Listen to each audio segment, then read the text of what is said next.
বিশ্বনবী সাল্লাল্লাহু আলাইহি সাল্লাম বলেছেন মসজিদে প্রবেশ করলে সালাত আদায় করতে হবে।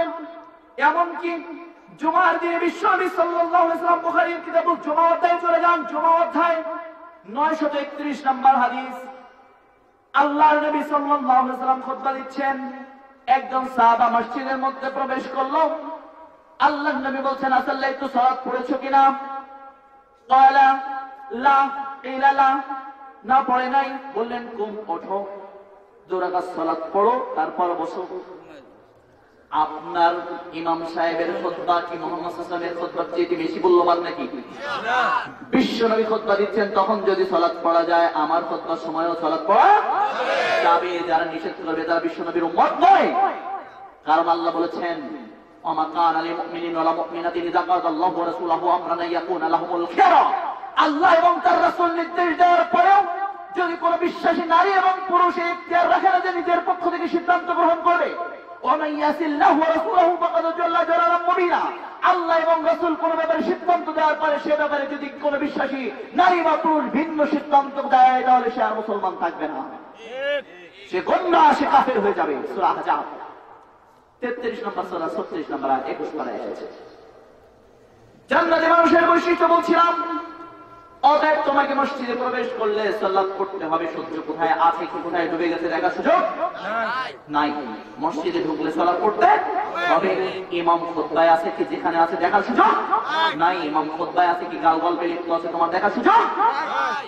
মসজিদে ঢুকে যে সালাত পড়তে হবে নির্দেশ কার?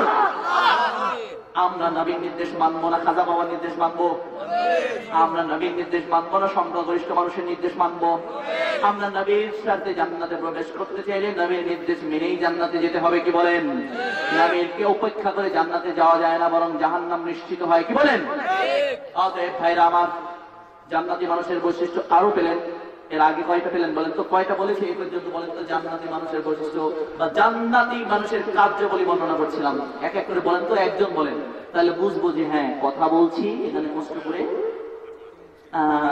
কাজ হচ্ছে। কারণ ওই সারা লোকজন যাওয়ার সময় কয়, আরে বক্তা আজকে বক্তব্য যা দিয়েছে না, যেমন কাটাইছে এমন হাঁটাইছে, কি কইছে, কি কইছে, এটা তো কইতে পারব না, কি কইছে। আরে আর ভাই, মাহফিল যেন গাঁজা খাওয়ার মতো নেশায় আইছে, এসব খেয়ে চলে গেল। কি খাইছো বেটা? গাঁজা খেলে কি হয়? কিছু হয় না। এইরকম মাহফিল তো হাজার হাজার লক্ষ লক্ষ হচ্ছে, কিন্তু কাজ কত হচ্ছে?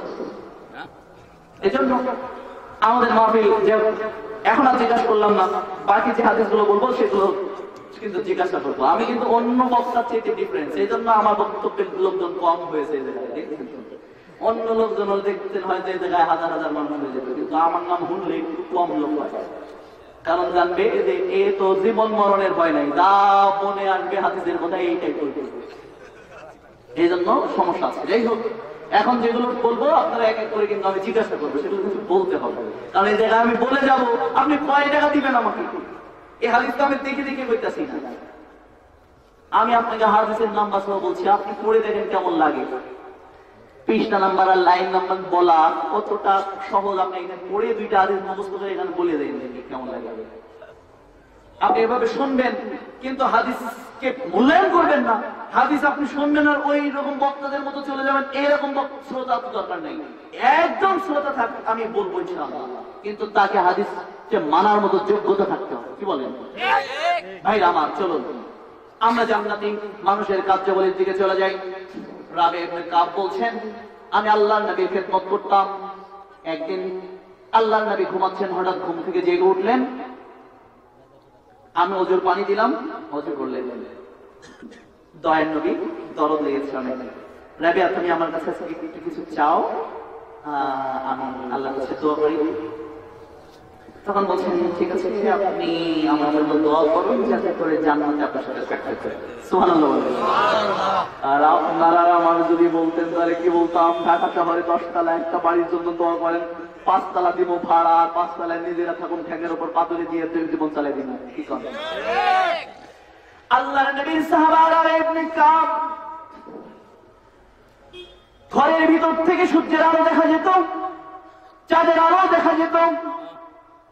তিন বেলা বা দুই বেলা খাওয়ার ঠিক মতো জুটতো না, অনাহারি অন্তহারি সাহাবা। তার পরিবারের এক অবস্থা কি, পুষ্ট পুষ্ট বদন, দুনিয়ার কথা চিন্তা নাই, কারণ বিশ্বনবী তাদের আখিরাতকে ভালো করে বোঝাতে পেরেছিলেন, আর আমরা জাতিকে আখিরাত বোঝাতে অক্ষম। এজন্যই তারা দুনিয়া নিয়ে এত ব্যস্ত। বিশ্বাস করুন, কোরআনুল কারীমের যতগুলো পৃষ্ঠা রয়েছে, এমন কোন সিঙ্গেল পৃষ্ঠা আপনি পাবেন না যেখানে আল্লাহ রাব্বুল আলামিন আপনাকে আখিরাতের ইঙ্গিত দেন নাই, আল্লাহ আপনাকে আখিরাতকে স্মরণ করিয়ে দেন নাই। কারণ আখিরাত আমাদের জন্য এত গুরুত্বপূর্ণ, দুনিয়াতে এত সংকীর্ণ, এত ছোট। অথচ আমরা যখন মায়ের পেটে ছিলাম, কি 1 বিঘা জায়গা, যদি ওখানে যে কেউ আপনাকে কইতো, বাবা তুমি যে যতটুকু জায়গায় আছো এর চেয়ে 10 গুণ জায়গা পাইবা, সামনে আছে, সেখানে গাছপালা তরু লতা কত কিছু, তোমার 10 গুণ না 10,000 গুণ। আর একজন বলল, আরে 10,000 গুণ ভুল করছো, 10 লাখ গুণ জায়গা বেশি বড় হচ্ছে দুনিয়া, এখানে তুমি কয়দিন পরে যাইবা। এ আপনাকে কি মনে করবে, গাঁজা কর, তাই না? এতটুকু জায়গার মধ্যে নড়তে চড়তে পারি না, একটু বেশি হলে তাই কত, আমরা এর থেকে নাকি 10,000 গুণ বেশি জায়গা, দুনিয়া 10,000 গুণ বেশি বড় কিনা মায়ের পেট থেকে। অনুরূপ ভাবে আমরা যখন বুঝতাম না আল্লাহ রাব্বুল আলামিন আমাদেরকে আখিরাত বুঝিয়েছেন কোরআনুল কারীম দিয়ে, বিশ্বনবীর মাধ্যমে। শোনো, দুনিয়ার তুলনায় আখিরাতটা হচ্ছে এমন, একটা সুদ সমুদ্রের মধ্যে ঢুকিয়ে দিলে সুদের আগায় যতটুকু পানি উঠবে ওর নাম হচ্ছে দুনিয়া, আর যতটুকু পানি ওই সমুদ্রে রয়ে যাবে ওর নাম হচ্ছে আখিরাত। মিশকাতুল মাসাবির 577 নম্বর পৃষ্ঠা 14 নম্বর লাইনে হাদিস বর্ণিত হয়েছে, সহিহ হাদিস তিরমিজি থেকে মিশকাতে। অতএব আখিরাতের কথা যাবে ইবনে কাবের স্মরণ আছে, দুনিয়ায় খাওয়া হচ্ছে না স্মরণ নাই, ঘরের চালে খেয়ার নেই বা ছাদ নেই এ কথা স্মরণ নেই, বউ বাচ্চা না খেয়ে আছে, নিজে না খেয়ে আছি স্মরণ নাই। স্মরণ রয়েছে কিসের? আখিরাতের। কিসের স্মরণ আছে? আখিরাতের স্মরণ রয়েছে। বিশ্বনবী সাল্লাল্লাহু আলাইহি সাল্লামকে বলছেন, মুরাফাকাতুকা ফিল জান্নাত ইয়া রাসূলুল্লাহ, আল্লাহর নবী জান্নাতে আপনার সাথে থাকতে চাই, এজন্য দোয়া করে দিন। আল্লাহর নবী বলছেন, আওয়াবিকা ইরজাল, তুমি অন্য একটা কিছু আমার কাছে চাও। তার কারণ জান্নাতে আল্লাহর নবী ইচ্ছা করলে যাকে তাকে নিয়ে থাকতে পারবেন, মানে জান্নাত আল্লাহর নবীর জন্য। আল্লাহর নবী নিজেই বলছেন, জান্নাতে আমাকে সর্বোচ্চ সম্মানিত একটা জায়গা তৈরি করা হয়েছে, এটা একজন মানুষের জন্য। আমি মনে করি আমি সেই ব্যক্তি, তোমরা আমার জন্য চাও, জান্নাত ওয়াজিব হয়ে যাবে তোমার জন্য। সেটা নামাজের সালাতের পরে আমরা আজানের পরে যে দোয়াটা করি, আল্লাহুম্মা রাব্বা হাযিহিদ দাওয়াতিত তাম্মাহ ওয়াস-সালাতিল কায়িমাহ আতি মুহাম্মাদানিল ওয়াসিলাতাহ, মুহাম্মদ সাল্লাল্লাহু আলাইহি ওয়াসাল্লামকে দান করো কি ওসিলা, মানে বেহেশতের সর্বোচ্চ সম্মানিত স্থান। আল্লাহ নবী বলেছেন, এই কথা বলো, তাহলে আমার শাফায়াত তোমার জন্য ওয়াজিব হয়ে যাবে। বুখারীর কিতাবুল আযান অধ্যায়ে হাদিস বর্ণিত হয়েছে। তাহলে বোঝা যাচ্ছে যে জান্নাতের সর্বোচ্চ সম্মানিত স্থান একটা আল্লাহ নবীর জন্য তৈরি করেছেন, এবং আল্লাহ তাআলা কিছু নির্ধারিত মানুষ তার জন্য বাছাই করবেন তার সাথে থাকার জন্য। তো যাই হোক, সাহাবা চেয়ে বসেছে, বলছেন অন্য কিছু চাও, বললেন যে না, আমি চেয়েছি, যা চাইছি তো চাইছি, এইটা দিতে হইবে, আর কিছু লাগতো না, আর কিছু লাগবে না, জান্নাত চাই। আল্লাহ নবী বলছেন, আওয়ান নবী কাসরাতিস সুজুদ, তাহলে এক কাজ করো, তুমি বেশি বেশি সাজদা করে আমাকে সাহায্য করো, কারণ যারা বেশি বেশি সাজদা করবে তারা আমার সাথে জান্নাতে থাকতে পারবে। বোঝা গেল, জান্নাতি মানুষের একটা বৈশিষ্ট্য হচ্ছে বেশি বেশি সাজদা করতে হবে, কিন্তু বেদাতি সাজদা না। কি কোন? দাঁতি সাজদা করতে হবে। দাঁতি সাজদা বোঝেন তো? মাগরিবের সালাতের পরে 6 রাকাত সালাত পড়া যাবে কি যাবে না? যাবে। আস্তে কইলাম আমি, কারণ আমার বিপদ আছে। যাবে? জি যাবে না। যাবে। আপনারা জোরে বলেন, তাহলে আপনারা যাবে না। কেন যাবে না? এটা সহিহ নয়। পড়তে হবে কি সালাতুল জুহা, সকাল 8টা থেকে 10টার মধ্যে 2 রাকাত 4 রাকাত সালাত আদায় করা যাবে। ফজরের সালাত আদায় করার পরে ওই পানিতে বসে 2 রাকাত সালাতুল ইশরাকের সালাত আদায় করা যাবে সূর্য ওঠার পর। একটা হজ এবং একটা উমরা সওয়াব হবে। এটা মিশকাতুল মাসাবির তিরমিজি বুখারীতে বর্ণিত হয়েছে। তাহাজ্জুদের সালাত আদায় করতে হবে কয় রাকাত? 8 রাকাত তাহাজ্জুদের সালাত আদায় করতে হবে। যারা তাহাজ্জুদের সালাত আদায় করবে, এই ধরনের সালাত যারা আদায় করবে তারা জান্নাতে যাবে। আল্লাহ তাআলা বলেছেন, সূরা সাজদার 16-17 নম্বর আয়াতে, যে তাদের পৃষ্ঠদেশ আলাদা হয়ে যায়। তাতাজাফা জুনুবুহুম আনিল মাদাজি ইয়াদউনা রাব্বাহুম খাওফান ওয়া তামাআন ওয়া মিম্মা রাযাকনাহুম ইউনফিকুন। তাদের শয্যা পৃষ্ঠদেশ আলাদা হয়ে যায়। তাদের সৃষ্টিকর্তা আল্লাহর সন্তুষ্টির জন্য তারা আল্লাহর জন্য জেগে ওঠে, আহ্বান করে তাদের রবকে। খাওফান ওয়া তামাআন, ভয় এবং আশা অন্তরে ধারণ করে। ভয় কিসের ভয়? জাহান্নামের ভয়। আশা কিসের আশা? জান্নাতের আশা বুকে ধারণ করে ওরা সালাতে উঠে যায়, পৃষ্ঠদেশ আলাদা হয়ে যায়। পরের আয়াতে বলছেন ফালা তা'লামু নাফসুম মা উখফিয়া লাহুম মিন কুররাতি আয়ুনিন জাযাআম বিমা কানু ইয়ামালুন। সূরা সাজদার 4 আয়াত। এই ধরনের বৈশিষ্ট্য যাদের, ঘুম থেকে জেগে ওঠে, পৃষ্ঠদেশ ত্যাগ করে আল্লাহর জন্য যারা দাঁড়িয়ে যায়, এরপরে আল্লাহ রাব্বুল আলামিন বলছেন আল্লাহকে ডাকে ভয় এবং আশা নিয়ে। পরের আয়াতে গিয়ে বলছেন ফালা তা'লামু নাফসুম মা উখফিয়া লাহুম মিন কুররাতি আয়ুনিন জাযাআম বিমা কানু ইয়ামালুন। কেউ জানে না তাদের জন্য নয়ন অভিরাম কি দৃশ্য আমি জান্নাতের মধ্যে সাজিয়েছি। সূরা সাজদা 16-17 নম্বর আয়াত। বিশ্বনবী সাল্লাল্লাহু আলাইহি ওয়াসাল্লাম বলেছেন জান্নাত এমন জায়গা যার বাহির থেকে ভিতর এবং ভেতর থেকে বাহির দেখা যায়। এত উপভোগের জায়গা, এত সুন্দর জায়গা যা হৃদয় কল্পনাও করতে পারে নাই। এভাবে বিশ্বনবী যখন সাহাবা আজমাইনের সামনে জান্নাতি মানুষের বৈশিষ্ট্য বর্ণনা করছেন, সাহাবা আজমাইন প্রশ্ন করলেন আল্লাহর নবী, জান্নাতে যেতে যে সমস্ত কার্যাবলীগুলো সম্পাদন করতে হবে সেগুলো আমাদেরকে একটু জানিয়ে দিন। সাথে সাথে বলছেন নাতাবাল কালামা ওয়া তাআম ওয়া তামাস সিয়াম ওয়া সাল্লা বিল লাইলি ওয়ান নাসি নিআম।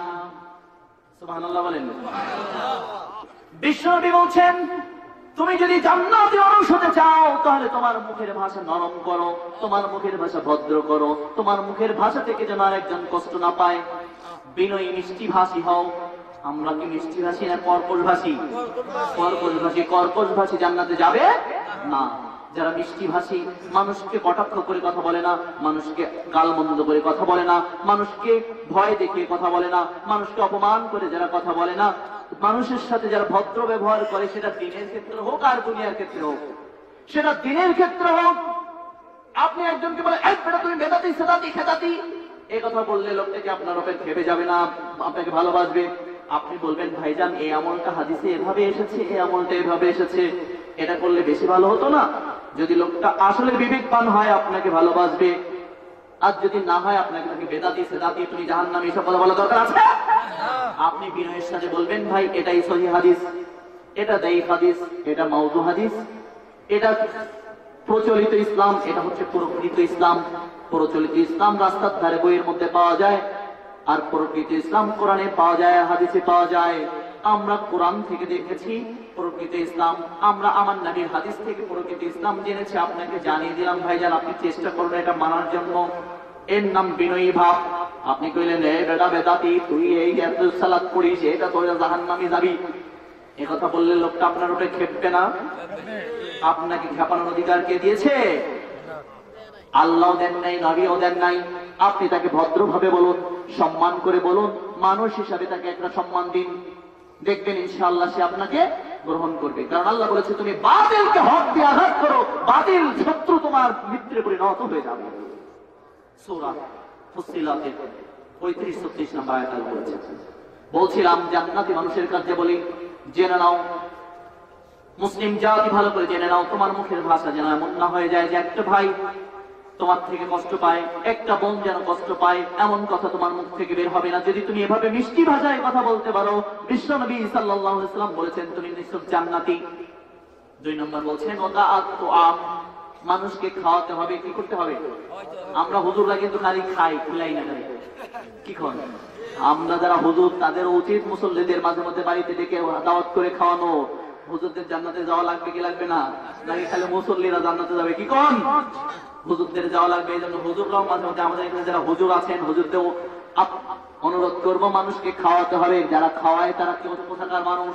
মানুষকে যারা খাওয়ায় তারা জান্নাতি মানুষ। আল্লাহ নবীর পরামর্শ দিচ্ছেন মানুষকে তোমরা খাও। কি করবেন? খাওয়াবেন।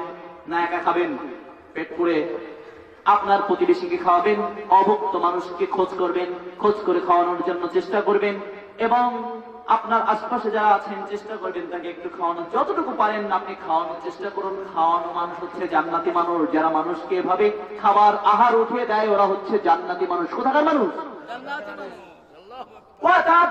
মানুষকে খাওয়াও, সিয়াম তুমি সিয়াম পালন করো।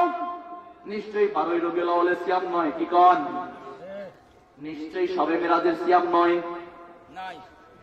নিশ্চয়ই শবে মেরাজের সিয়াম নয়, নিশ্চয়ই শবে বরাতের খালি 15 তারিখের সিয়াম নয়।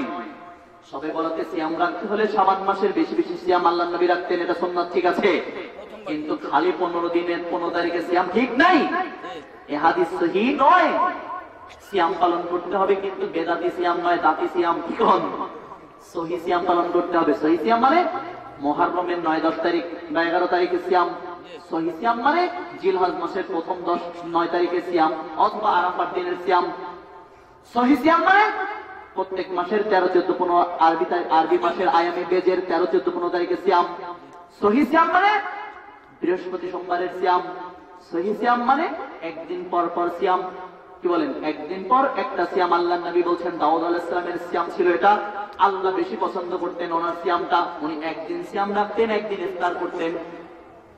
তার মানে এগুলোই হচ্ছে সহিহ সিয়াম। আপনি বলবেন যে না ওরা সিয়াম পালন করতে দেয় না, 12 রবিউল আউয়াল, এরা হচ্ছে এটা সেটা বলে না, ওরা আমরা সিয়াম পালন করব, আমরা কি খারাপ কাজ করছি নাকি? জি, সিয়াম যদি মুহাম্মদ সাল্লাল্লাহু আলাইহি ওয়াসাল্লামের তরিকা না হয় ওটা আর সিয়াম নয়, ওটা হচ্ছে জাহান্নামীদের কাজ। কি বলেন ভাই? আমার সিয়াম পালন করতে হবে যা হাদিসে আছে ওই সিয়াম। যে সিয়াম হাদিসের মধ্যে নাই, জাল হাদিসে আছে অথবা প্রচলিত ধর্মে আছে, ওই সিয়াম চলবে না। যারা আল্লাহর নবীর নীতি অনুযায়ী সিয়াম পালন করবে তারা কোথায় যাবে? বিশ্ব নবী বলছেন আস-সাওমু ওয়া আনা আসবি, সিয়াম আমার জন্য, আল্লাহ বলেছেন সিয়াম আমার জন্য, আমি নিজেই প্রতিদান দান করব। আর আল্লাহ যত বড়, আল্লাহর প্রতিদান তত বড়। মনে করেন আপনি যদি এলাকার এমপি কে দাওয়াত করেন আর এলাকার একজন রিকশাওয়ালাকে দাওয়াত করেন আপনার মেয়ের বিয়েতে, এমপি অন্তত চিন্তা করবে নিজের স্ট্যাটাসের দিকে চেয়ে হলেও 10,000 টাকা দামের একটা পুরস্কার দেবে। কি করেন? আর রিকশাওয়ালা স্ট্যাটাস কি দেখবে? সারাদিন ইনকাম করছে 200 টাকা, ও আপনাকে 50 টাকা দামের একটা পুরস্কার দেবে। কি করেন? আল্লাহ কত বড়, কত বড়! আল্লাহু আকবার। এমপি সাহেবের মতো, মন্ত্রী খাজা বাবার মতো, তাহলে কার মতো? আল্লাহ আল্লাহর মতোই। কি বলেন? আর ওয়ালাম ইয়াকুল্লাহু কুফুয়ান আহাদ, আল্লাহর মতো কেউ নাই। তিনি এত বড়, কত বড় আল্লাহ নজওয়েল, আল্লাহই জানেন আল্লাহ কত বড়, তার সমতুল্য নাই, আল্লাহর সমতুল্য কেউ নাই। ভাই আমার, যার কোনো সমকক্ষ নাই, যার বড়ত্বের সীমা নাই, তার পুরস্কারটারও সীমা নাই। আছে কি? যে ব্যক্তি এভাবে সিয়াম পালন করবে তে এমন পুরস্কার তাকে দেওয়া হবে যে সে পুরস্কারের কোনো সীমা নাই। আল্লাহর পুরস্কার স্বয়ং হয়তো আল্লাহ নিজে কিয়ামতের দিন হয়তো ফেরেশতাদেরকে বলবেন আমার জন্য ওরা সিয়াম রেখেছে, আমি আল্লাহ স্বয়ং নিজেই ওর পুরস্কার। সুবহানাল্লাহ। সিয়াম আমার জন্য, আমার এর পুরস্কার আমি দিব। হয়তো আমরা মনে করি আল্লাহ রাব্বুল আলামিন আমাদেরকে বলতে পারেন ঠিক আছে ওরা আমার জন্য সিয়াম রেখে দিল, অতএব আমি নিজেই ওদের জন্য পুরস্কার। কি বলেন? আল্লাহ যদি আমাদের হয়ে যায় সেদিন আমাদের কোনো চিন্তা আছে? ভাইরা আমার, বৃহস্পতি সোমবারের সিয়াম পালনে অভ্যস্ত হন। 13-14 আরবি মাসের আয়ামে বেশ 13-14-15 তারিখের সিয়ামে অভ্যস্ত হন। মুহররম মাসের 9-10 তারিখের সিয়ামে অভ্যস্ত হন। আরাফার দিনের সিয়ামের প্রতি অভ্যস্ত হন। এই সিয়ামগুলো আস্তে আস্তে, তবে সব অমঙ্গলকে জগৎ হইতে হাসিয়া উড়াইয়া দেওয়ার চেষ্টা করিও না, তাহলে মঙ্গল সমেত উড়িয়া যাইবে। সবগুলো একসাথে ধরলে সব একসাথে উড়িয়া যাইবে। আস্তে আস্তে ধরে এক মাসে বৃহস্পতি সোমবারে সিয়াম ধরুন, পরের মাসে 13-14-15 তারিখে সিয়াম পালন করুন। এগুলো অত্যন্ত জান্নাতি মানুষের কার্য বলি, কাজ যারা করবে তারা জান্নাতে প্রবেশ করবে ইনশাআল্লাহ। বিশ্বনবী বলছেন ওয়াসাল্লা বিল্লাহ, এর দ্বিতীয় অংশে বলছেন ওয়াদামা সিয়াম, সিয়াম পালন করবে, এরা জান্নাতি মানুষদের কার্য বলি।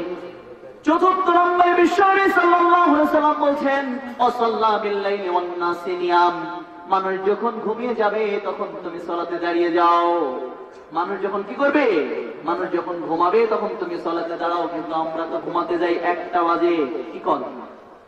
স্টার জলসা জি বাংলা দেখতে দেখতে দেখতে দেখতে ঘুমাই 1টা বাজে, আর ঘুম ভাঙি সকাল 8টা বাজে। যে সময় আল্লাহ প্রথম আসমানে থাকেন সেই সময় আমাদের ঘুম শুরু হয়। যে সময় আল্লাহ তার বান্দাকে ডেকে বলেন, এসো কে আছো আমার কাছে গুনাহ মাফ চাইবে, আমি তোমাদের গুনাহ মাফ করব।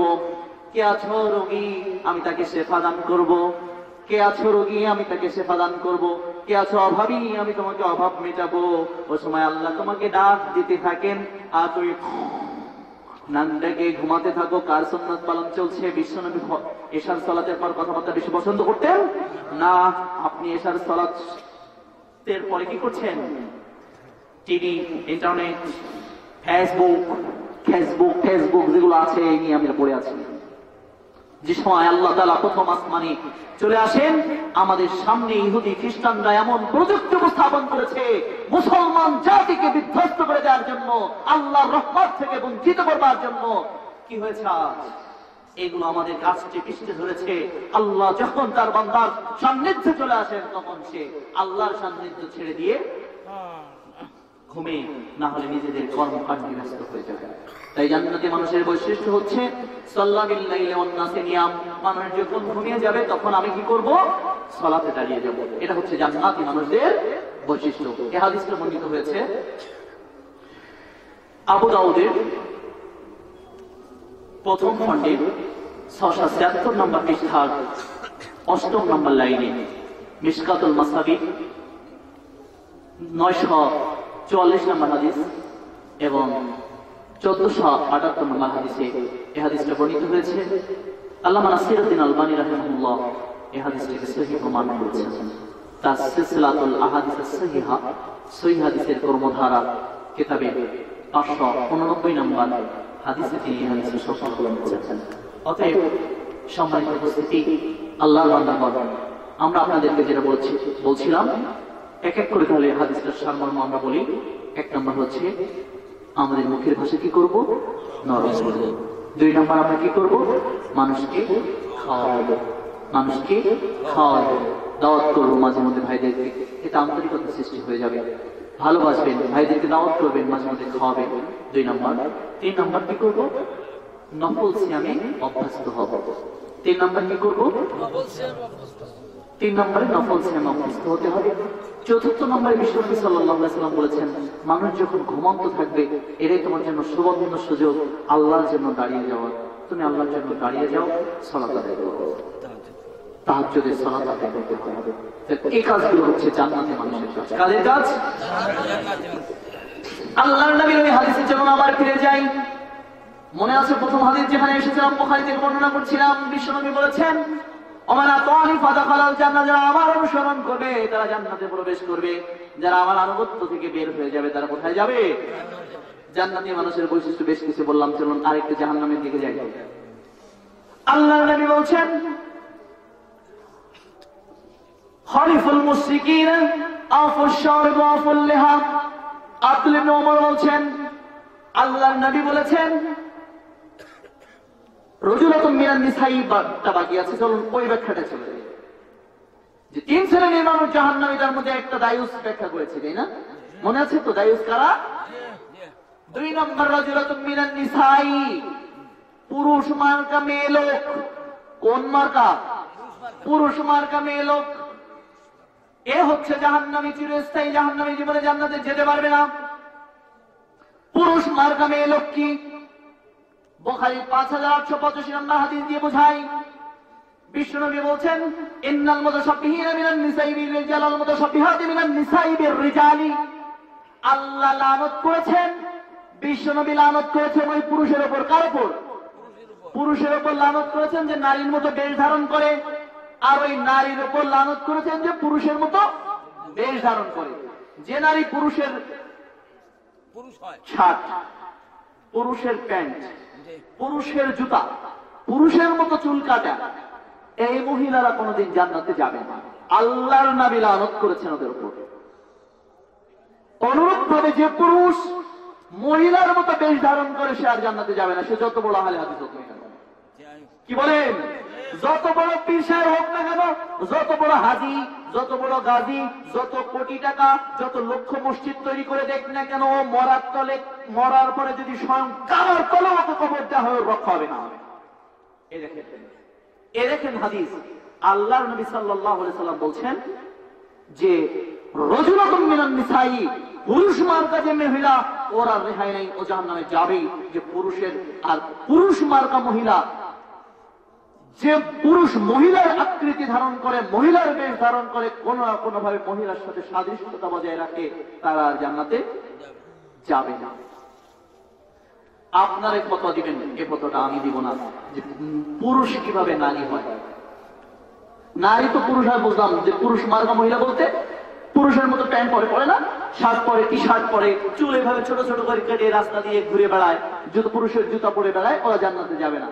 কিন্তু পুরুষ তো আর শাড়ি পরে না, পরে হ্যাঁ। আপনারা বলেন এ তো আমি দিলে আবার যাওয়ার সময় আমার গাড়িতে ঢিলা মারবে। আপনারা বলেন যে পুরুষ কিভাবে মেয়েলো হয়ে যায়, কি করে যায়? গলায় হাত দেয়, তার চেয়ে আরো কিছু আছে, বলেন আরো বলেন। দাড়ি কামায়, কে বললেন এটা? কি বললেন এটা? আপনি? হ্যাঁ, একজন কইছে দাড়ি কামায়, আপনারা কইছেন, কিন্তু এটার ব্যাখ্যায় যাই এবার। আপনারা যেটা বলছেন তার উপরে ব্যাখ্যায় যাই। একজন বলছেন যে দাড়ি কামায়, মহিলাদের মুখে দাড়ি থাকে না, আছে? কত বড় বড় দাড়ি থাকে, এত বড় বড়, কি কোন মহিলাদের মুখে গোপ দাড়ি থাকে? তো থাকে না। ক্লিন সেভ হলে সে মহিলা হয়ে যায় না পুরুষ থাকে? যারা ক্লিন সেভ হয় তারা পুরুষ থাকে না, তারা মহিলা হয়ে যায়। কি কোন মহিলার মুখে দাড়ি থাকে না, মহিলাকে আল্লাহ অটোমেটিক ক্লিন সেভ বানিয়ে দিয়েছেন, ওর প্রতিদিন সেভ হওয়া লাগে, আর আমার আপনার লাগে। কি কোন যাদের ক্লিন সেভ হওয়া লাগে তারা আর পুরুষ থাকে না, তারা সব মহিলা হয়ে যায়। কি হয়ে যায়? পুরুষ মার্কা মহিলা জান্নাতে যাবে না। তাহলে যারা মহিলার আকৃতি ধারণ করে, পুরুষ মহিলার আকৃতি ধারণ করার সবচেয়ে গুরুত্বপূর্ণ শ্রেষ্ঠ সেরা উপায় সে ক্লিনসে বলে সে পাক্কা মহিলা হয়ে যাবে। সে আর আমাদের ভাই থাকবে না, তার নাম আপা হয়ে যাবে। কি কোন সে আর আমাদের কি মামা থাকবে না, সে হয়ে যাবে আমাদের মামি। কি কোন মামা থাকবে না, সে কি হবে? মামি। সে আমাদের ভাই থাকবে না, তার নাম কি হবে? আপা। সে আমাদের আন্টি, সে হচ্ছে আমাদের খালাম্মা। কি কোন তাদেরকে আমরা এখন থেকে যারা দাড়ি কামাবে, কারণ আপনি মহিলা হওয়ার জন্য দাড়ি কামিয়েছেন, তা মহিলা হওয়ার জন্য যে সম্বোধনটা সেটাও গ্রহণ করেন। কি কোন হ্যাঁ, মহিলা হওয়ার জন্য যে সম্বোধনটা, আপনি আপা, আপনি আমাদের ম্যাডাম, আপনি আমাদের খালাম্মা, আপনি আমাদের আন্টি। যারা গোপ দাড়ি একেবারে চাইতে ফেলায় তাদেরকে আপনারা এখন থেকে কি বলবেন? খালাম্মা বলবেন, আন্টি বলবেন। আর যারা অনেকে যারা বলেন যে দাড়ি যারা রাখে তাদেরকে অনেকে চাচা ডাকেন, তাদেরকে ভাই বলবেন। যারা দাড়ি চাষে তাদেরকে চাচা বলে রাখবেন, কারণ ওরা চাষে এই জন্য চাচা। কি কোন যারা দাড়ি চাষবে তারা কি চাষা, আর দাড়ি যারা চাষে না তারা হচ্ছে আচাষা। তারা কি? অনেকে বলে যে বউ আমার কি ডাকে, দাড়ি রাখতে চাই না হুজুর, কেন বউ আমার চাচা ডাকে। তো তোমার বউ তো বোঝে না, বুঝলে তোমার আচাষা বলতো, কারণ তুমি তো চাষও না, তাহলে চাচা বলবে কেন? যারা দাড়ি চাষে তারাই হলো চাচা, আর যারা দাড়ি যারা চাষে না তারা হচ্ছে আচাষা। বিশ্বনবী বলছেন ইন্নাল মুতাসাব্বিহিনা, বুখারীর 5885 নম্বর হাদিসে রয়েছে। বিশ্বনবী বলছেন ইন্নাল মুতাসাব্বিহিনা মিনান নিসাই বিরিজাল ওয়াল মুতাসাব্বিহাতি মিনান নিসাই বিরিজাল। ওই পুরুষের উপর লানত যারা নারীর আকৃতি ধারণ করে, যারা নারীর মতো বেশ ধারণ করে, ওই নারীর উপর আল্লাহর লানত, আল্লাহর গজব পড়বে। যে পুরুষের মতো আকৃতি ধারণ করে, যে পুরুষ, যে নারী পুরুষের মতো প্যান্ট পরবে, যে নারী পুরুষের মতো পায়জামা শার্ট পাঞ্জাবি পরবে, যে নারী পুরুষের মতো চুল কাটবে, যে নারী ভুল চাচবে, যে নারী দাঁত কেটে চিকন করবে, বিশ্বনবী বলেছেন ওর উপর আল্লাহর লানত বর্ষিত হবে, ও জাহান্নামে প্রবেশ করবে। কোথায় যাবে? জাহান্নামে প্রবেশ করবে।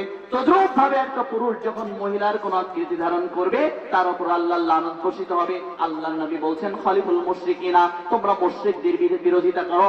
আফুসার বিআফুল্লিহা, দাড়ি লম্বা করো আর গোপ ছোট করো। মুশরিকরা দাড়ি যদি কেটে ফেলে তাহলে দুইটাই কেটে ফেলে, যেমন কি খ্রিস্টানরা, বারাক ওবামা, তারপরে ট্রাম্প, এরা দাড়ি গোপ সব কেটে ফেলে, এরা মুশরিক। এরা কি? রবীন্দ্রনাথ ঠাকুর এবং তার উত্তরসূরিরা গোপও বড়, লম্বাও, দাড়িও বড়, গোপও বড়, এরা কি? মুশরিক। নরেন্দ্র মোদীরা কি বলেন? দাড়িও ছোট, গোপও ছোট। আল্লাহ নবী বলছেন রবীন্দ্রনাথের বিরোধিতা করো। খলিফুল মুশরিকিনা আফুসার বিআফুল্লিহা, তোমরা দাড়িগুলোকে ছেড়ে দাও, গোপগুলোকে ছোট করো। দাড়িগুলোকে ছেড়ে দাও, লম্বা করো, গোপগুলোকে ছোট করো। কারণ রবীন্দ্রনাথের দাড়িও লম্বা, গোপও লম্বা, দেখলে কাটা কাফের চেনা যাবে। মোদির গোপও ছোট, দাড়িও ছোট, যে কাফের দেখলে চেনা যাবে। বারাক ওবামার দল, ওরা গোপও ছাঁটে, গোপ ক্লিন সেভ হয়, দাড়িও থাকে না, গোপও থাকে না। ওরা যে মুশরিক দেখলে চেনা যাবে, কিন্তু মুসলমানদের চেনা যাবে দেখলেই লম্বা লম্বা দাড়ি থাকবে, গোপগুলো ছাঁটা থাকবে। কি থাকবে? বললেন আফুশ শাওরি ওয়া ফুল্লিহা খালিফুল মুশরিকিন, মুশরিকদের অল মাদুস, মুশরিক অগ্নি পূজারক, এদের তোমাদের বিরোধিতা করতে হবে দাড়ি লম্বা রেখে আর গোপ ছোট করে। বুখারী কিতাবুল লিবাস অধ্যায়, বাবার বাড়ির হাদিস বলেনি, বুখারী থেকে বলছি। কিতাবুল লিবাস অধ্যায় 9 নম্বর খণ্ড 5472 নম্বর হাদিস, 9 নম্বর খণ্ড 359 নম্বর পৃষ্ঠা 5472 নম্বর হাদিস। তাহলে আমরা এখন থেকে কি করব? আল্লাহ বলছেন ওমা আতাকুমুর রাসূলু ফাখুযুহু ওয়া মা নাহাকুম আনহু ফান্তাহু। আল্লাহর নবী তোমাদের যা নির্দেশ দিয়েছেন তা গ্রহণ করো, যা নিষেধ করেছেন তা বর্জন করো। আল্লাহর নবী কি খালি রফলে দাইন করতে শিখিয়েছেন? জি। কি বলেন? আল্লাহর নবী কি খালি আপনাকে রফলে দাইন শিখিয়েছেন, না অন্য কোনো কিছু শিখিয়েছেন? যদি এগুলোও শিখিয়ে থাকেন তাহলে খালি রফলে দাইন করলেই যে আপনি সহিহ আকীদার মানুষ, আপনি আহলে হাদিস। কোন শালা বলেছে আপনাকে? আমার সামনে নিয়ে আসুন যে খালি সালাতে রফলে দাইন করলেই সহিহ আকীদা। কোথায় পেয়েছো তুমি? তোমার বাড়িতে বেপরদা চলে, তোমার বাড়িতে যত প্রকার নোংরামি চলে, তারপরে তুমি খালি রফলে দাইন করলে? আপনাকে আমি জিজ্ঞাসা করতে চাই, সম্মানিত দ্বীনি ভাইরা, যে এক ব্যক্তি সালাত পড়ে না, অথবা এক ব্যক্তির ওয়াইফ, বউ, মেয়ে, তার অন্যান্য পরিবারের যে সমস্ত মেয়েরা রয়েছে তারা বেপরদায় অর্ধলঙ্গ হয়ে রাস্তা দিয়ে হাঁটে, আর এই লোক রফলে দাইন করে। আর আরেক ব্যক্তি তার বউ, তার মেয়ে, তার পরিবারের মানুষদেরকে যথাযথ পর্দার মধ্যে, ইসলামী পর্দার মধ্যে রেখে দিয়েছে, কিন্তু রফলে দাইন করে না। আপনি বলুন তো কে বেশি উত্তম? যে পর্দার মধ্যে রেখেছে সে বেশি উত্তম। কেন? কেন আপনাকে বুঝাই? ওটা হচ্ছে ফরজ।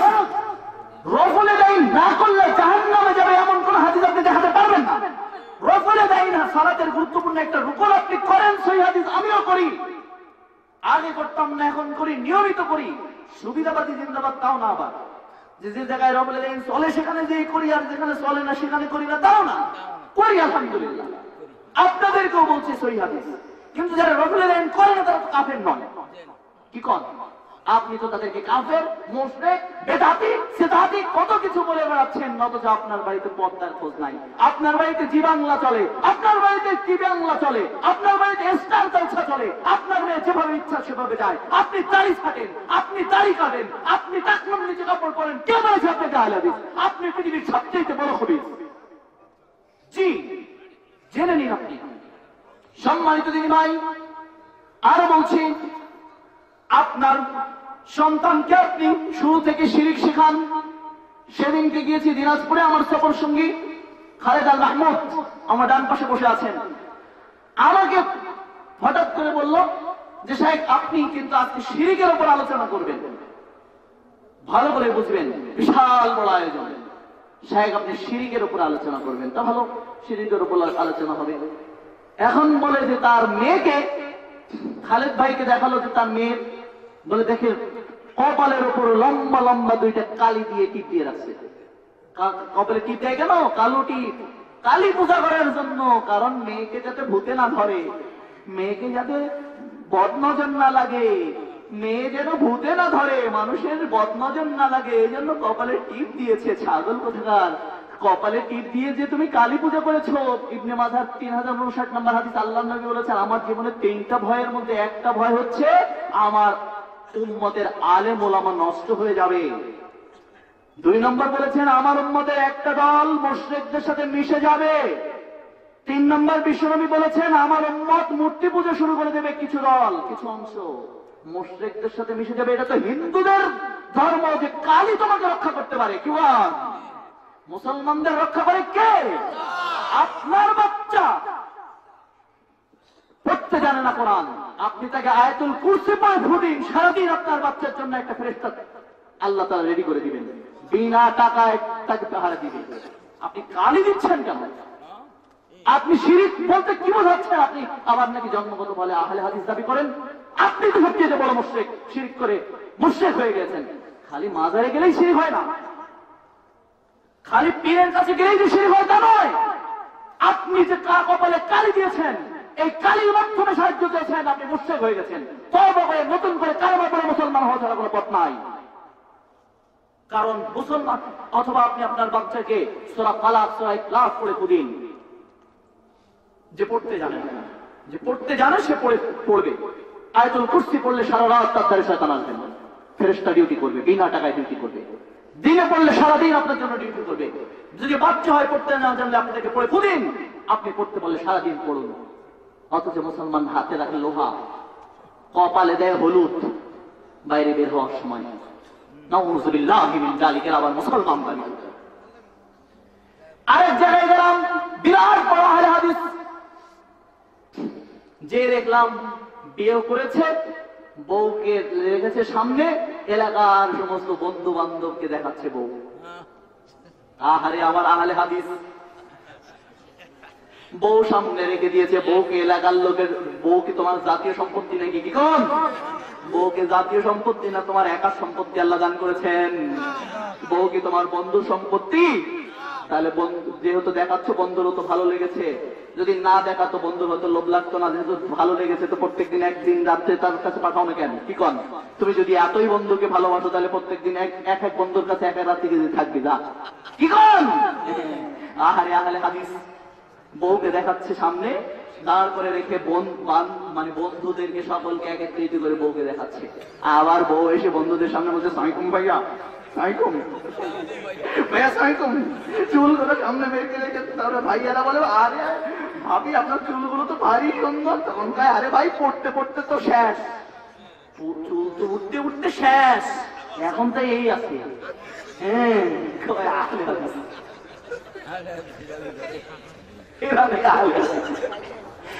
আরে বউরে দেখায় চুলগুলো, আর এই করে আর ঠিক মতো সালামও দিতে পারো, সাইকুম ভাইয়া, সাইকুম।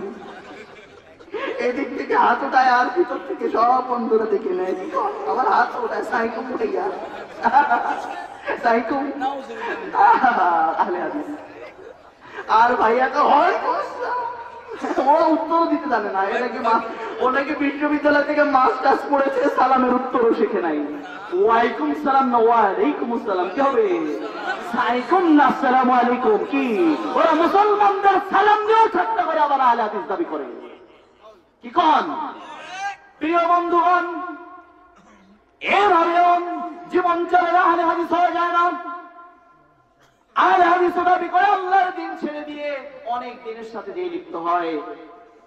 কেউ আছে সমাজতন্ত্র নিয়ে, কেউ আছে গণতন্ত্র নিয়ে, কেউ আছে রাজতন্ত্র নিয়ে, কত তন্ত্র মন্ত্র নিয়ে। আল্লাহ তাআলা বলেছেন, ইন্না দীনা ইনদাল্লাহিল ইসলাম, আল্লাহ তোমাদের জন্য একমাত্র জীবন ব্যবস্থা মনোনয়ন দিয়েছেন, তার নাম ইসলাম। কি নাম? যদি ইসলাম ছাড়া অন্য কোন জীবন ব্যবস্থা তোমরা অনুসরণ করো, অন্য কোন জীবনের দিকে তোমরা অনুসরণ করো, আল্লাহ তাআলা বলছেন, লা ইয়াকবালু মিনহু ওয়া হুয়া ফি আখিরাতিহিম মিনাল খাসিরুন, তার কাছ থেকে কোশ্চেন কালেও গ্রহণ করা হবে না, আখিরাতে অবশ্যই সে ক্ষতিগ্রস্ত হবে। ইসলাম ছাড়া অন্য কোন জীবন ব্যবস্থার কেউ যদি অনুসরণ করে, সে অবশ্যই পরকালে ক্ষতিগ্রস্ত হবে। আমরা কি ইসলাম মানি না আরো কোন নীতি মানি? কি গণ? আর অনেক নীতি মানি, অনেক নীতির সাথে আমরা সম্পৃক্ত, অনেক নীতির সাথে আমরা আকৃষ্ট, আজকে বিশ্লে গেছি, মুসলিম দাবি করছি। কিন্তু প্রিয় বন্ধুগণ, মুসলিম তো তারাই জীবনের প্রত্যেক ক্ষেত্রে আমির সুন্নাতকে মেনে নেবে, আল্লাহর নির্দেশকে মেনে নেবে, তারাই আহলে হাদিস, তারাই মুসলিম, তারাই জান্নাতি মানুষ। ঠিক কিনা বলুন? বন্ধুরা আমার, আজকে আপনাদেরকে দিন থেকে ভালো করে জানতে হবে, দিন থেকে ভালো করে বুঝতে হবে। আল্লাহ রাব্বুল আলামিন তার নবীকে বলেছেন, লাকাদ কানা লাকুম ফি রাসূলিল্লাহি উসওয়াতুন হাসানাহ। হে নবী, আমি আপনাকে বিশ্ববাসীর জন্য কি করেছি? মডেল করেছি। বিশ্ববাসীর জন্য নবীর চরিত্রের মধ্যে সর্বশ্রেষ্ঠ স্টাইল রয়েছে। কার মধ্যে আছে স্টাইল? মুহাম্মদ সাল্লাল্লাহু আলাইহি ওয়াসাল্লামের মধ্যে আল্লাহ তাআলা সর্বশ্রেষ্ঠ স্টাইল রেখে দিয়েছেন। এই স্টাইলকে বাদ দিয়ে যদি আমরা নিজেদের মন মতো, নিজেদের মন গড়ে স্টাইলের অনুসরণ করি, তাহলে কি হবে? আমাদের জান্নাত সুনিশ্চিত হয়ে যাবে। ভাইরা আমার, জান্নাতি মানুষের বৈশিষ্ট্য আলোচনা করছিলাম এবং জাহান্নামীদের পরিচয়, জাহান্নামীদের কার্যাবলী আলোচনা করছিলাম। এই দেখুন, রাবে ইবনে কাব বের আলোচনাটা করছিলাম। রাবি ইবনে কাব তখন জান্নাতের জন্য আল্লাহ রাসূলের কাছে দোয়া করলেন। আল্লাহর নবী তখন তার জন্য জান্নাতের জন্য দোয়া করলেন। যখন জান্নাতের জন্য দোয়া করলেন, এই দেখুন আপনাদের বলছিলাম বেশি বেশি সালাত আদায় করতে হবে। বেশি বেশি সালাত আদায় করা, এটা একদিকে যেমন আপনার ফরজ সালাতের হেফাজত হবে, আপনি যত বেশি নফল সালাতের দিকে আকৃষ্ট হবেন তত বেশি আপনার ফরজ সালাত হেফাজত হবে। যত বেশি আপনি সুন্নাত বা নফল থেকে গাফেল থাকবেন তখন ফরজ সালাত আপনার দিকে গাফেল হয়ে যাবে, ফরজ সালাত আপনার থেকে সরে যাবে। আপনি যে মানুষ রাত থেকে তাহাজ্জুদে উঠেছেন, ওই মানুষ আর জোহরের সালাত 4:30টার পরে পড়বেন না, কারণ সে জেগেছে এত কষ্ট করে রাত থেকে তাহাজ্জুদ পড়লাম, কি করে ফরজ সালাতটা মিস করি। ঠিক না? আব্দুল্লাহ ইবনে মাসউদ রাদিয়াল্লাহু আনহু বলেন, আমি সাআলতুন নবী সাল্লাল্লাহু আলাইহি সাল্লাম, আমি একদিন আল্লাহর নবীকে প্রশ্ন করলাম। কে বলছেন? আব্দুল্লাহ ইবনে মাসউদ। আইয়ুল আমালু আহাব্বু ইলাল্লাহ, আল্লাহর নবী আল্লাহর কাছে সবচেয়ে প্রিয় আমলের কথা বলুন। কি আমল? আল্লাহর কাছে সবচেয়ে প্রিয় আমলের কথা ঘোষণা দিন। বুখারীর 5970 নম্বর হাদিস সরাসরি সম্প্রচার করা হচ্ছে আপনাদের সামনে। কত নম্বর হাদিস বলেন তো? পিছন থেকে বলেন তো, একজন ওই যে পিছন থেকে। কত নম্বর হাদিস বললাম বলেন তো? মাশাআল্লাহ মাশাআল্লাহ, সবাই শুনছে মনে রেখেছে। আব্দুল্লাহ ইবনে মাসউদ রাদিয়াল্লাহু আনহু বলছেন, আল্লাহর নবীকে আমি প্রশ্ন করলাম, আইয়ুল আমালু আহাব্বু ইলাল্লাহ, আল্লাহর কাছে সবচেয়ে মহব্বতপূর্ণ আমলের কথা বলুন। সাথে সাথে বিশ্বনবী বললেন, আসসালাতু আলা ওয়াক্তিহা, আওয়াল ওয়াক্তে সালাত আদায় করে নাও, এটাই হচ্ছে আল্লাহর সবচেয়ে প্রিয় আমল। তাহলে যারা আওয়াল ওয়াক্তে সালাত আদায় করে তারা জান্নাতি মানুষ, কারণ আল্লাহ যাকে মহব্বত করেন তারা কোথায় যাবে? আল্লাহ তাআলা বলেন, ক্বাদ আফলাহাল মুমিনুন আল্লাযীনা হুম ফি সালাতিহিম খাশিউন, ওই মুমিনরাই হচ্ছে জান্নাতি, ওই মুমিনরা সফল। আল্লাহ যাকে সফল বলেছেন সে কোথায় যাবে? জান্নাতে যাবে। জান্নাতে যাবে। সূরা মুমিনুন 1-2-3 আয়াত দেখুন, ক্বাদ আফলাহাল মুমিনুন আল্লাযীনা হুম ফি সালাতিহিম খাশিউন, যারা তাদের সালাতে বিনয়ী, যারা তাদের সালাতে বিনম্র।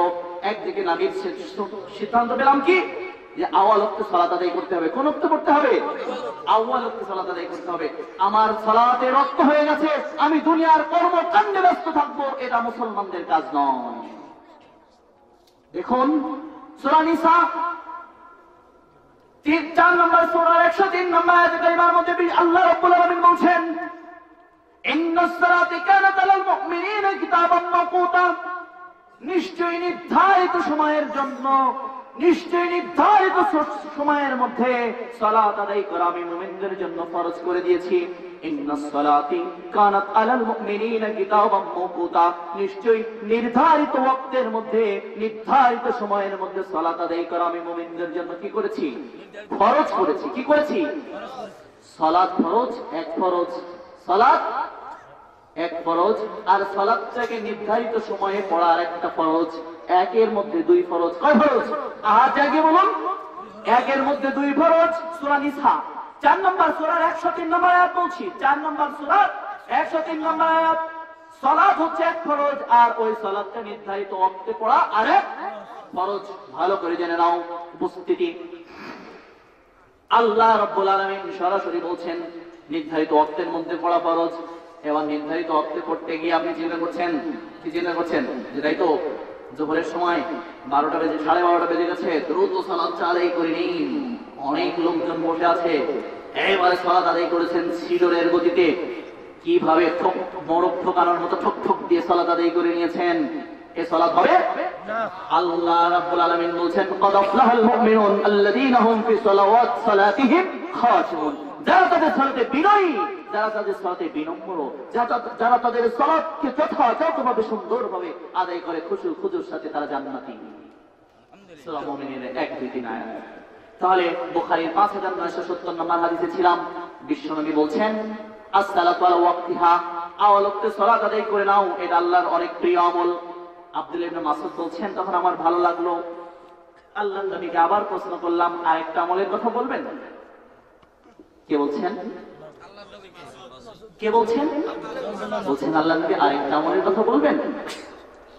তখন বললেন, বিররুল ওয়ালিদাইন, তুমি তোমার পিতামাতার সাথে সর্বোচ্চ সুন্দর আচরণ করো, এটা আল্লাহর কাছে সবচেয়ে মহব্বতপূর্ণ আমল। সুবহানাল্লাহ কোন?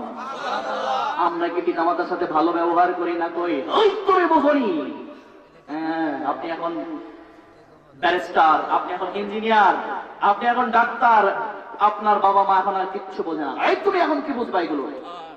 বলেন কি বলেন না? বলে জাতি।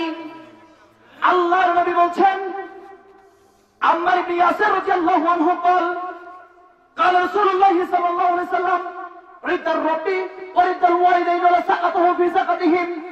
জেনে রেখো আল্লাহর সন্তুষ্টি রয়েছে পিতামাতার সন্তুষ্টির মধ্যে। জেনে রেখো আল্লাহর সন্তুষ্টি রয়েছে তোমাদের পিতামাতার সন্তুষ্টির মধ্যে। জেনে রেখো আল্লাহর সন্তুষ্টি রয়েছে তোমাদের পিতামাতার সন্তুষ্টির মধ্যে। ওয়ালা সাকাতুহুম ফি সাকাতিহিম। জেনে রেখো আল্লাহর রাগ রয়েছে, আল্লাহর গজব রয়েছে। জেনে রেখো আল্লাহর রাগ রয়েছে, আল্লাহর গজব রয়েছে, আল্লাহর অসন্তুষ্টি রয়েছে পিতামাতার অসন্তুষ্টির মধ্যে। সহিহ তারগিব আত তারহিব 3য় খণ্ডের 163 নম্বর পৃষ্ঠায় হাদিস বর্ণিত হয়েছে। সেই হাদিস, পৃথিবীতে একটা আমলের কথা জাতি তোমাকে বলে যাচ্ছি আজ, যে আমল করলে ওই আমলটা কবুল হয়েছে কি না হয়েছে হাতে নাতে প্রমাণ করার জন্য একটা আমল রয়েছে। তুমি সালাত আদায় করছো, সালাতটা কবুল হয়েছে কিনা কিয়ামত দিবস পর্যন্ত অপেক্ষা করতে হবে। আল্লাহ গ্রহণ করেছেন কি করেন নাই? হজ করেছেন, কিয়ামত দিবস পর্যন্ত আপনাকে অপেক্ষা করতে হবে আপনার হজ কবুল হয়েছে কি হয় নাই। যাকাত দিয়েছেন, কিয়ামত দিবস পর্যন্ত অপেক্ষা করতে হবে যাকাত কবুল হয়েছে কি হয় নাই। আপনি দান সাদকা করেছেন, মসজিদ নির্মাণ করেছেন, আপনার আমল আল্লাহ কবুল করেছেন কি করেন নাই, আপনাকে কিয়ামত দিবস পর্যন্ত অপেক্ষা করতে হবে। কিন্তু আমার নবী এমন একটা কথা বলে গেলেন, ওই আমল যদি জাতি করে ওই আমলটা কবুল হয়েছে কি হয় নাই সে সাথে সাথে দেখতে পাবে। সেটা হচ্ছে রিদার রব্বি ওয়া রিদাল ওয়ালিদাইন। পিতামাতা যদি সন্তুষ্ট হয়, দেখা যায় না আপনি আপনার পিতামাতার খেদমত করছেন, ভালোবাসছেন, তার অনুগত হয়ে চলছেন, আপনার পিতামাতা সন্তুষ্ট হলে আপনি বুঝতে পারবেন না। বিশ্বাস করো মুসলমান, যদি তোমার মাকে ভালোবেসে তুমি মাকে হাসাতে পেরেছ, বিশ্বাস করো আল্লাহর নবীর বক্তব্য অনুযায়ী আরশের আল্লাহ তোমার দিকে ফিরে এসেছেন। তোমার বাবাকে যদি তুমি হাসাতে পেরে থাকো, বিশ্বাস করো আমার নবী বলেছেন আল্লাহর সন্তুষ্টি রয়েছে তোমার বাবা এবং তোমার মায়ের সন্তুষ্টির মধ্যে। অতএব তোমার বাবাকে যদি তুমি হাসাতে পেরে থাকো, তুমি নিশ্চিত থাকো আরশের মালিক আল্লাহ রাব্বুল আলামিন তোমার দিকে তাকিয়ে হেসেছে। তোমার জন্য জান্নাত রয়েছে আল্লাহর নবী বলেছেন। কারণ সালাতের পরে সর্বশ্রেষ্ঠ ইবাদতের কথা যখন জিজ্ঞাসা করা হলো, বুখারীর 5970 নম্বর হাদিস, গাঁজাখুরি হাদিস নয়, জাল হাদিস তোমাকে বর্ণনা করছে না, বুখারী থেকে বর্ণনা করছে। বিশ্বনবী সাল্লাল্লাহু আলাইহি সাল্লাম বলেছেন তোমার পিতামাতার সাথে সর্বোচ্চ সুন্দর আচরণ করো, এটাই হচ্ছে তোমার জন্য আল্লাহর কাছে অত্যন্ত গুরুত্বপূর্ণ আমল, যেটাকে আল্লাহ অনেক পছন্দ করেন। আল্লাহর নবী সাহাবা প্রশ্ন করলেন, আল্লাহর নবী আরেকটা বলবেন, আল্লাহর নবী আরেকটা বলবেন। আর আমরা বলি কি, আপনি এবার থামান, আমি দৌড়াই কি কোন এতক্ষণ ধরে বসে বসে ভালো লাগেনি, এতক্ষণ যখন বিশ্বকাপ খেলা থাকে তখন বড় ভালো লাগে, কারণ ওঠে মন চায় না, সাকিব সাপকা মারে, মেসি একটু পরে গোল দেবে, 2-4 ঘন্টা সারা রাত জেগে থাকে। আর মেসিরা যখন খেলা করে অধিকাংশ রাত 2টা-3টার পরে, ঠিক কিরকম 2টা-3টা সারা রাত জেগে থাকে, কত কিছু নিয়ে বসে, কষ্ট হয় না? হাদিস শুনতে গেলে কষ্ট হয়, মজলিস ফাঁকা হয়, আহলে হাদিস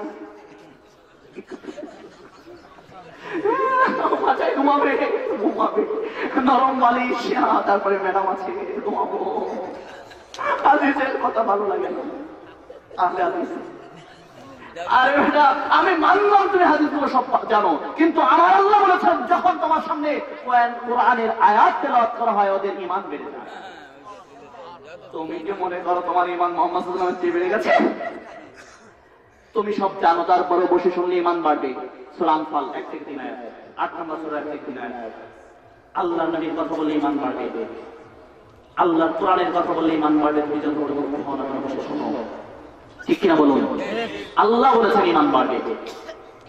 আল্লাহর নবী সাহাবা আল্লাহর নবীর কাছে বলছেন, আল্লাহর নবী আরেকটা আমলের কথা বলুন, কারণ আল্লাহর নবীর একটা আদেশ, একটা রহমত। আল্লাহর নবীর একটা নির্দেশ, একটা রহমত। কারণ ওমা আরসালনাকা ইল্লা রাহমাতাল লিল আলামিন, তিনি রহমত হিসেবে প্রেরিত হয়েছেন। তার নির্দেশ রহমত, তার একটা কাজ একটা রহমত, তার একটা নিষেধ একটা রহমত, তার তাকানো রহমত, কি বলেন, তার সবকিছুর মধ্যে রয়েছে রহমত। আল্লাহ দয়া, আল্লাহ রহমত, আমার নবীর পুরো জীবনটাই রহমতে পরিপূর্ণ। আপনি সেখান থেকে যতটুকু নেবেন ততটুকু রহমত আপনি নিজের মধ্যে কি করলেন, আয়ত্ত করে নিলেন। আল্লাহ নবী আরেকটা বলুন, বিশ্বনবী সাল্লাল্লাহু আলাইহি সাল্লাম বলছেন, আল জিহাদু ফি সাবিলিল্লাহ, আল্লাহর দ্বীন প্রতিষ্ঠার জন্য, আল্লাহর দ্বীন বাস্তবায়নের জন্য তুমি সর্বোচ্চ সংগ্রামে লিপ্ত হও, তুমি সর্বোচ্চ ত্যাগ উপস্থাপন করো, যেভাবে আল্লাহর দ্বীন প্রতিষ্ঠিত হয়ে যায় আল্লাহর জমিনে, এই জন্য তুমি চেষ্টা করো। এটা আল্লাহ রাব্বুল আলামিনের কাছে অত্যন্ত মহব্বতপূর্ণ এবং প্রিয় আমল। এই হাদিস, বুখারীর এই হাদিস থেকে কয়টা আমলের কথা পেলাম? কয়টা পেলাম বলো? 3টা আমল পেলাম। এক নাম্বার কি? সালাতের সময় হলে সালাতকে বলবো না যে আমার কাজ আছে, কাজকে বলবো আমার সালাত আছে। কি বলবেন? এই কাজ আমার সালাত আছে, কখনো কাজকে বলো না কাজ আছে আমার।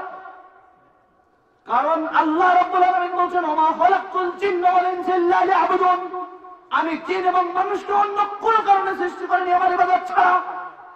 অতএব তোমাকে সালাতের টাইম হলে সালাতই পড়তে হবে, অন্য কাজ করার জন্য আল্লাহ তোমাকে সৃষ্টি করেন নাই। সর্বপ্রথম আল্লাহর নির্দেশ তোমাকে আগে পালন করতে হবে। যে ব্যক্তি আল্লাহর নির্দেশ নিয়ে থাকবে দুনিয়ার পিছন পিছন ছুটবে। কি বলেন ঠিক কিনা? আর যে ব্যক্তি দুনিয়ার পিছনে ছুটবে তখন দুনিয়া ওর এক হাত দূরে থাকবে, জীবনে দুনিয়াকে ধরতে পারবে না। আর যে আল্লাহর জন্য ব্যস্ত থাকবে আল্লাহ দুনিয়াকে ওর পায়ের নিচে নামিয়ে দেবে ইনশাআল্লাহ। তাহলে বুখারীর 5970 নম্বর হাদিসের প্রথম আমল কি? আওয়ালুক্ত সালাত আদায় করবো, কাজ না, অন্য কোনো কাজ চলবে না। 2 নম্বর হচ্ছে পিতা মাতা যাদের আছে সর্বোচ্চ সুন্দর আচরণ করব। শুধু আচরণ করলে হবে না, আল্লাহ তাআলা বলছেন, অকুর রব্বির হামহুমা কামা রব্বায়ানি সগীরা, খালি তাদের খেদমত করলে হবে না, আমার কাছে আবার দোয়াও করতে হবে পিতামাতার জন্য, যে আল্লাহ পিতামাতা যেভাবে আমাকে ছোটবেলায় লালন পালন করেছে স্নেহের কোলে, তুমিও তাদের উপর রহমত করো, এই মর্মে পিতামাতার জন্য আপনাকে দোয়া করতে হবে। এই কাজ যারা করবে ওরা জান্নাতি মানুষ। এই দোয়া পড়লে খালি আপনার পিতামাতার কাজ হবে তা নয়, আপনিও জান্নাতি হবেন। কি বলেন প্রিয় বন্ধুগণ? 3 নম্বর, আল্লাহ দ্বীন প্রতিষ্ঠার জন্য সর্বোচ্চ সংগ্রাম, সর্বোচ্চ প্রচেষ্টা, সর্বোচ্চ ত্যাগ, সর্বোচ্চ কুরবানি আপনাকে উপস্থাপন করতে হবে আল্লাহর সামনে। এটা হচ্ছে আল্লাহ তাআলার পরের শ্রেষ্ঠ এবং অত্যন্ত গুরুত্বপূর্ণ আমল।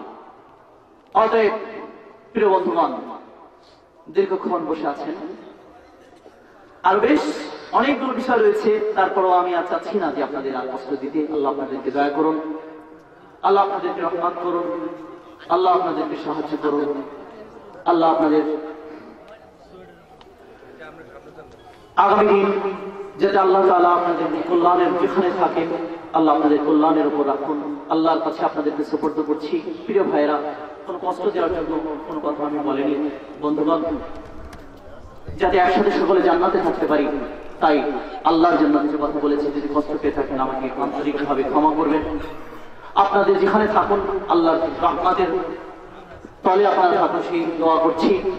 দোয়াটা শেষ না করে কেউ যাবেন না, এটা আমি অনুরোধ করছি। মসজিদ শেষে দোয়াটা পড়বো, দোয়া পড়ে তারপরে সকলে যাবেন। মসজিদের নির্মাণ কাজের জন্য সাহায্য করলে সামান্য টেবিলে দিয়ে যাবে উপস্থাপকের কাছে। এটা কর্তৃপক্ষ থেকে দাবি করা হয়েছে।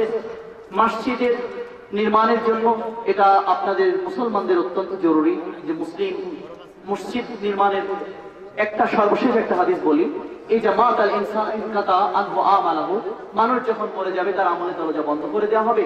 ইল্লা মিন সালাসাতিন, কিন্তু 3 ধরনের আমলের দরজা খোলা থাকবে। ইল্লা মিন সাদাকাতিন জারিয়াতিন, কেউ যদি সাদকা জারিয়া করে যায়, তথা মসজিদ মাদ্রাসা এগুলো নির্মাণ করে যায়, যতদিন মসজিদ থাকবে, যতদিন সালাত হবে, আপনি মরে যাবেন কিন্তু কবরে অ্যাকাউন্টে সব জমা হতে থাকবে। এই কথা বিশ্বনবী বলছেন। 2 নম্বর বলছেন, এমন ইলম বিতরণের ব্যবস্থা যদি করে যায়, যতদিন ইলম জারি থাকবে, কিতাবপত্র লিখে যাবে বা কাউকে ইলম শিখিয়ে দিয়ে যাবে, এই আমল যতদিন চলতে থাকবে কবরে সব যেতে থাকবে। 3 নম্বর, নেককার সন্তান যদি পৃথিবীতে কেউ রেখে যায়, এই সন্তান যতদিন পৃথিবীতে নেক আমল করবে ততদিন আপনি মরে গেলে কবরে সব যেতে থাকবে। তাই বলছি, কর্তৃপক্ষ হয়তো মসজিদ নির্মাণের জন্য আপনাদের কাছে সাহায্য প্রার্থনা করেছেন। আমি চাই যে আপনারা সকলেই যার যতটুকু সামর্থ্য আছে আল্লাহর কাছে 2 টাকারও মূল্য রয়েছে যদি আপনি ইখলাসের সাথে দান করেন। আপনার কাছে যতটুকু আপনার সামর্থ্য আছে, আপনি স্রেফ মসজিদের জন্য, আমি দাবি করব যে কেউ মাহরুম না হয়ে, কেউ যেহেতু কর্তৃপক্ষ বলেছেন, একটা দাবি আপনাদের কাছে করেছে, কেউ মাহরুম না হয়ে সকলে মসজিদের জন্য এখানে কিছু যে যেটা যতটুকু পারেন ততটুকু এখানে দিয়ে যাবেন। এটা তবে ওই কারোর ব্যক্তিগতভাবে নাম বলে আমরা দোয়া করব না, আল্লাহ দেখছেন আপনি দান করছেন, তাই কিনা? ওই বেদাতি দোয়ার সিস্টেমে দোয়া না করে আপনি দিয়ে যান আল্লাহর জন্য, আল্লাহ দেখছেন আপনার দানকে, আল্লাহ সুবহানাহু ওয়া তাআলা কবুল করবেন। আল্লাহ আপনাদের উপর রহমত করুন, আল্লাহ আপনাদেরকে সাহায্য করুন, আল্লাহ আপনাদের পরিবারের কল্যাণ দান করুন। কখনো আমাদের ভাইদেরকে আল্লাহ, যারা এই কষ্ট করে গভীর রাত পর্যন্ত জেগেছে, আপনার সিদ্ধান্ত অনুযায়ী আল্লাহ আপনি তাদেরকে জাহান্নাম থেকে মুক্ত করবেন, আপনি ঘোষণা দিয়েছেন। আল্লাহ আপনি আমাদের ভাইদেরকে জাহান্নাম থেকে মুক্ত করুন, আল্লাহুম্মা আমিন। আল্লাহ আমাদের গুনাহগুলোকে আপনি মাফ করে দিন, আল্লাহুম্মা আমিন। আল্লাহ আপনি আমাদেরকে রহমত করুন, কোরআন এবং হাদিস যেগুলো আলোচনা হয়েছে সেগুলো মেনে চলার মতো তৌফিক দান করুন। আল্লাহ বড় রোগে আক্রান্ত করে আমাদের ভাইদেরকে আপনি মারবেন, আল্লাহুম্মা আমিন। সবাই আমাকে বলে নিন, সুবহানাকাল্লাহুম্মা ওয়া বিহামদিকা আশহাদু আল্লা ইলাহা ইল্লা আনতা আস্তাগফিরুকা ওয়া আতুবু ইলাইক। আসসালামু আলাইকুম ওয়া রাহমাতুল্লাহি ওয়া বারাকাতুহু।